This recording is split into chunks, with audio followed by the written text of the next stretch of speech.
Hello everyone, my name is Anna Carroll and I'm the Activity and Volunteer Coordinator here at Person County Senior Center.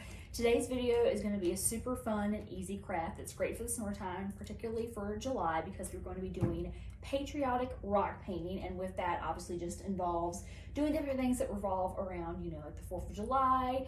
For instance, I did one where I had a little flag made and then did some little polka dots on the side, and then I did another one with a little star and a few different stars with polka dots around it. And I went off these images that I found online to give me some inspiration. So this is kind of like what I'm following today and kind of giving me some ideas of different rock painting designs. So I highly recommend that if you're not really sure where to start and you want to do this at home or with your grandkids. Printing out a picture is a great way for them to kind of follow and use something to go off of. So obviously the materials that you need for this are very simple. You'll just need some rocks. It does not matter what shape of the rock is, what color. Any rocks that you can find, you can probably easily find some like in your backyard or something. So any sort of rocks that you want to use. And then of course your paint, you'll just need blue, white, and red paint.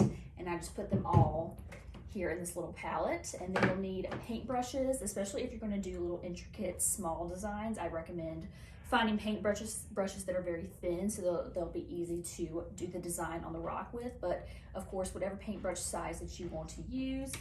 And then also a hair dryer or any sort of like drying tool I recommend as well when you're doing stuff that involves painting, because obviously it takes a little bit for the paint to dry. So this kind of just speeds up the process if you use a hair dryer, so you can add on other paint onto the rock as well. So we're gonna get started. I'm gonna do one today that is this sort of fireworky painting here. I'm gonna try this one out, so hopefully I can do it. I am not much of an artist, but I think it's just really fun to get creative and just do what we can with our abilities. I think every one of us is very unique in our talents, and I think that's what makes us so unique, is that we have different specialties. Some of us are really great at painting, maybe some of us aren't, and that is totally okay.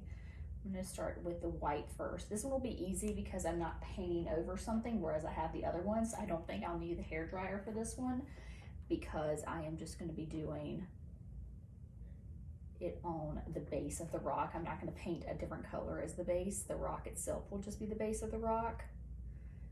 So I think this one should be fairly easy, and I won't need the hair dryer for, but I do recommend a hair dryer, again, if you're ever going to do one where you're painting something as the base of the rock and you obviously want to keep painting and doing other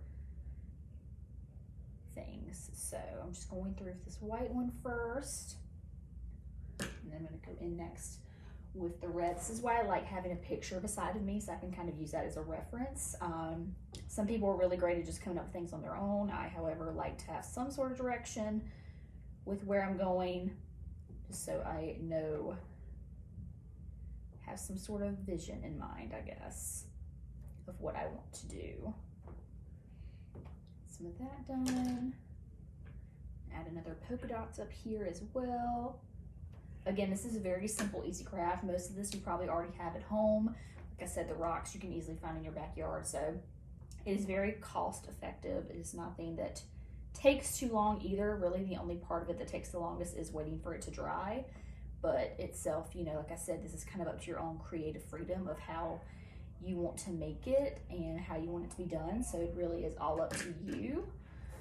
And it's just a really fun, easy craft. Like I said, if you have grandkids with you one day and you're thinking of stuff to do that's super easy and nothing too crazy, I highly recommend this craft. It's super fun to do. And again, a great way to get into the patriotic spirit, especially with being July and 4th of July just passed. This is a great one to do as well. So I just did my little firework things, like I said, as you might can see. And since I didn't paint any base and put it over top, I don't think I'm gonna need the hair dryer, but just some fun little fireworks, again, just to get into the fun spirit of a patriotic theme, touching up these dots that I did. But that is about it. Like I said, there's so many options. These are the ones that I found online, but I'm sure there are plenty more options that you can find online for different ideas for a patriotic theme craft. But again, it's super easy, very minimal, and you don't really need to buy much. So here's how my little fireworks turned out. But that is it for today's fun patriotic rock painting craft. Like I said, super easy to do at home, so check it out, and come check out my rock painting class that I will be doing this week. So thank you all for watching.